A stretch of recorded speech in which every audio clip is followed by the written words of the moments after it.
The playoffs are here, and you can predict the action all the way to the finals with FanDuel Predicts. Predict the spread, the total points, and even the game-winning moments that make the playoffs. Sign up and get a $25 bonus with FanDuel Predicts. Offered by FanDuel Prediction Markets, LLC, a registered futures commission merchant. 18-plus bonus is non-withdrawable and expires 7 days after receipt. Trading derivatives involves significant risk and may not be suitable for all investors. Manage your activity with their consumer protection tools. Restrictions apply. See terms at FanDuel.com/predicts/bonus-offer-terms. Listen, all you New Yorkers. Taxi. Okay, man, we're looking around. This is the 77 WABC minicast.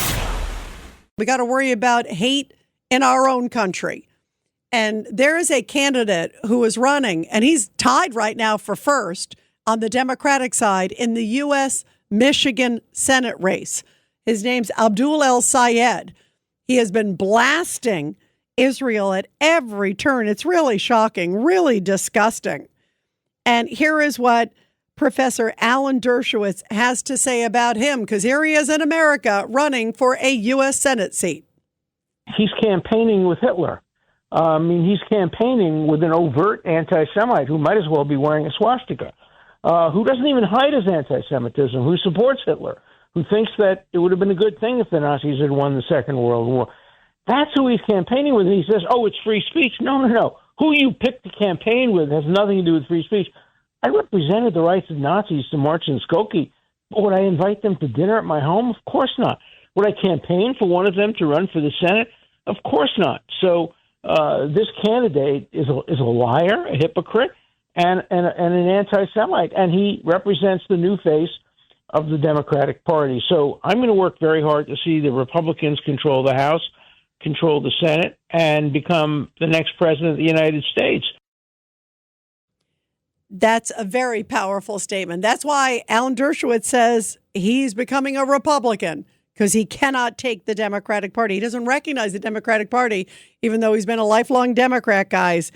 And I was mentioning to you the phrase Dearborn Democrats, because that's really what we're seeing across the country. We're seeing a Dearborn Democrat in New York, guys.